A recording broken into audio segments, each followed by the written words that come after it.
Ang awit ni Solomon. Unang kabanata. Ang pinakamagandang awit ni Solomon. Babae, paliguan mo ako ng iyong mga halik, pagkat mas matamis pa kaysa katas ng ubas ang iyong pag-ibig, kay sarap amuyin ng iyong pabango, at ang ganda ng pangalan mo, kaya hindi katakatakang mga dalagay na papaibig sa iyo.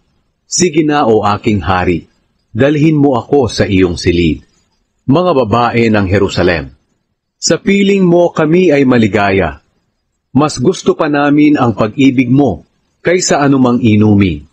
Babae, tama lang na umibig sila sa iyo. O mga babaeng taga-Jerusalem, maitim nga ako gaya ng mga tolda sa Kedar, pero maganda naman tulad ng kurtina sa palasyo ni Solomon. Huwag ninyo akong hamakin, dahil sa kulay ng aking balat. Maitim nga pagkat nabibilad sa init ng araw. Nagalit sa akin ang mga kapatid kong lalaki, at doon sa ubasan ako'y pinagtrabaho nila.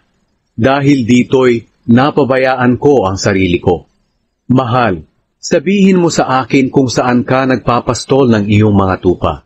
Saan mo sila pinagpapahinga tuwing tanghali? Sabihin mo sa akin para hindi na ako maghanap pa sa iyo, doon sa iyong mga kaibigan na nagpapastol din ng tupa. Dahil baka ako'y mapagkamalan na isang babaeng bayaran. Lalaki, kung hindi mo alam o babaeng ubod ng ganda, sundan ang bakas ng aking mga tupa. Papunta ito sa tolda ng mga pastol, at mga kambing mo'y doon mo na rin ipastol. O irog ko, tulad mo'y isang babaeng kabayo na nagustuhan ng lalaking kabayo na humihila ng karwahe ng hari ng Ehipto. Napakaganda ng iyong mga pisngi na lalong pinaganda ng mga hiyas.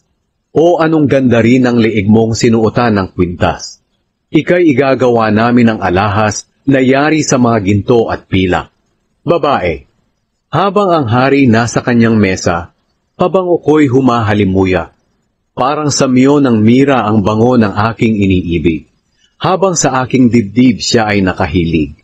Ang mahal ko'y tulad ng kumpol ng mga bulaklak na hena, na namumulaklak doon sa ubasan ng En-Gedi. Lalaki, napakaganda mo aking giliw. Mga mata mo'y kasing pungay ng mga mata ng kalapati. Babae, kay kisig mo mahal ko, napakaganda mong pagmasdan, habang tayo ay nakahiga sa mga damo, sa lilim ng mga punong sipres at sedro.